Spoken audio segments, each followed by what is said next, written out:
এদিকে logical discrepancy নিয়ে কমিশনকে নিশানা করেছেন অভিষেক বন্দ্যোপাধ্যায়। সোশ্যাল মিডিয়ায় তিনি পোস্ট করেছেন এবং তিনি তিনটি প্রশ্ন করেছেন। কি সেই প্রশ্ন? কি লুকোতে চাইছে কমিশন? প্রশ্ন তৃণমূলের সর্বভারতীয় সাধারণ সম্পাদকের। 24 জানুয়ারির মধ্যে লজিক্যাল ডিসক্রিপেন্সির তালিকা প্রকাশের নির্দেশ দিয়েছিল সুপ্রিম কোর্ট। কমিশন লজিক্যাল ডিসক্রিপেন্সির তালিকা প্রকাশ করতে পারল না। একটি সফটওয়্যার 1 ঘন্টার মধ্যে 7 কোটি লজিক্যাল ডিসক্রিপেন্সি খুঁজে পেয়েছিল।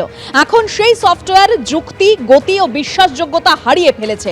কমিশন ঠিক কি লুকোতে চাইছে? যদি 1 ঘন্টায় ডিসক্রিপেন্সি খুঁজতে পারে তাহলে প্রকাশ করতে এতদিন কেন লাগছে? ডিসক্রিপেন্সি নিয়ে কি লজিক খুঁজছে কমিশন? প্রশ্ন অভিষেক বন্দ্যোপাধ্যায়ের।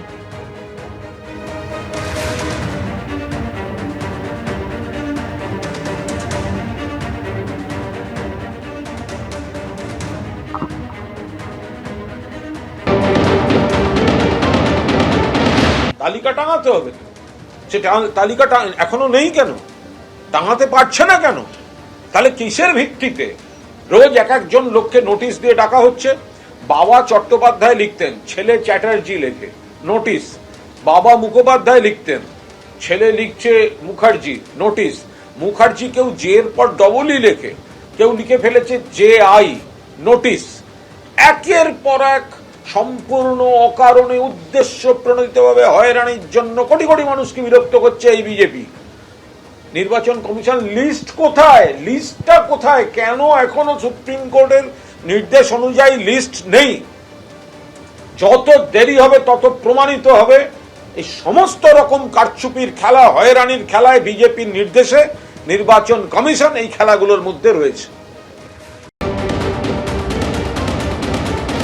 সুপ্রিম কোর্টের আদেশ নিশ্চিতভাবে নির্বাচন কমিশন পালন করবে, এটা আমরা আশা রাখি। কেননা আমাদের রাজ্যের সরকার তো নির্বাচন কমিশনেরও আদেশ পালন করেন না, সেই ধরনের নিশ্চয়ই ঘটবে না এক্ষেত্রে, এই আশা রাখি। এবং তার পাশাপাশি এই যে এসআইআর কে নিয়ে যে ধ্বংসাত্মক কার্যকলাপ তৃণমূল কংগ্রেস চালাচ্ছে, সেই জায়গায় দাঁড়িয়েও সুপ্রিম কোর্টের নির্দেশ অমান্য করে রাজ্যের সরকার এই ধরনের ক্ষেত্রে সুরক্ষার ব্যবস্থা করেনি, সেই বিষয়গুলো নিয়েও আলোচনা একই সাথে উঠে আসা উচিত বলে আমি মনে করি। এদিকে অভিষেক বন্দ্যোপাধ্যায় আজ ভার্চুয়াল বৈঠকে একেবারে সর্বশক্তি দিয়ে ছাপানোর নির্দেশ দিয়েছে।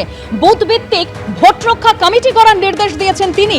এসআইআর এর জন্য আর 22 দিন বাকি, আমাদের সর্বশক্তি দিয়ে ছাপাতে হবে। দলের অনেক ওয়ার রুম কাজ করছে না, দলের কাজ না করলে দল পাশে দাঁড়াবে না, সিরিয়াসলি কাজ না করলে দল রাখবে না। সাংসদরা 2-1 দিন সংসদে যান, বাকি দিনগুলিতে নিজের কেন্দ্রে থাকুন। এবং অভিষেক বন্দ্যোপাধ্যায় বিজেপি এবং কমিশনকেও নিশানা করেছেন। তিনি বলছেন যে আমরা পরিশ্রম করেছিলাম বলেই বিজেপি নিজেদের মতো এসআইআর করতে পারেনি। সাধারণ মানুষের কথা মান্যতা দিয়েছে সুপ্রিম কোর্ট। ফর্ম 7 নিয়ে ওদের চক্রান্ত আমরা রুখে দিয়েছি।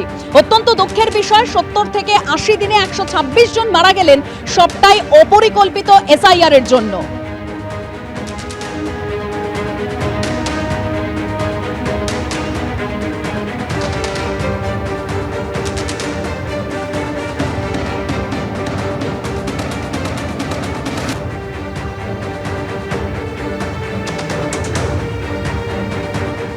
অভিষেক বন্দ্যোপাধ্যায় ভার্চুয়াল বৈঠকে দলের সাংসদ বিধায়কদের উদ্দেশ্যে কড়া বার্তা দিয়েছেন এবং তিনি এটাও বলছেন যে কাল ব্লকে ব্লকে মিছিল করতে হবে, কমিশনে যাবে তৃণমূলের প্রতিনিধি দল।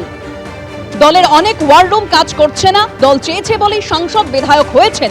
প্রয়োজনে সাংসদরা নিজের পকেটের টাকা খরচ করে ওয়ার রুম চালাতে হবে। আমরা অন্য দলের মতো সাংসদদের বেতনের 50% টাকা নিই না। ওনারা শুধু কি ওই কত কোটি কত লক্ষ বলছেন, শুধু তাই নয়, না বলা বাণী অন্য যারা কিনা মারা গেছেন, যারা কিনা ইহজগতে নেই, পৃথিবীতে নেই, তাদের কাছে ওনারা পৌঁছানো লোক পাঠাবেন, তাদের কাছে ওনার বিএলএদের পাঠাবেন, ওনাদের ব্যাপার। সর্বাধিনায়ক বলছেন ভাই, এই আপনারা কি বলেন? সর্বাধিনায়ক একটা আঞ্চলিক সর্বভারতীয় দলের, আঞ্চলিক সর্বভারতীয় দলের সর্বাধিনায়ক। কয়েকটা দিন মানে দাঁতে দাঁত চেপে লড়াই, বিজেপির এত বড় একটা চক্রান্ত যেটা অন্য রাজ্যে তারা সফল হয়েছে, এখানে আটকে যাচ্ছে। এইটাকে, এই চক্রান্তটাকে প্রতিহত করতে সর্বশক্তিতে দিতে হবে। কোনো আত্মসন্তুষ্টির জায়গা নেই, অতিরিক্ত আত্মবিশ্বাসের জায়গা নেই। 1,36,00,000 লজিক্যাল ডিসক্রিমিনেন্সি নামে যাদের টাকা হয়েছে, আর ডিসক্রিমিনেন্সি ছাড়া আবার ওইখানে যে আনমার্কড যারা আছে সব মিলিয়ে 1,68,00,000, এদের প্রত্যেকের বাড়ি কিভাবে টাচ করা যায় সেটা মাননীয় সাধারণ সম্পাদক দলের সর্বশক্তিতে যে একেবারে সব ওয়ার রুম চালু থাকবে ইত্যাদি ইত্যাদি যা যা নির্দেশ দেওয়া দিয়েছে। এবিপি আনন্দ, এগিয়ে থাকে, এগিয়ে রাখে।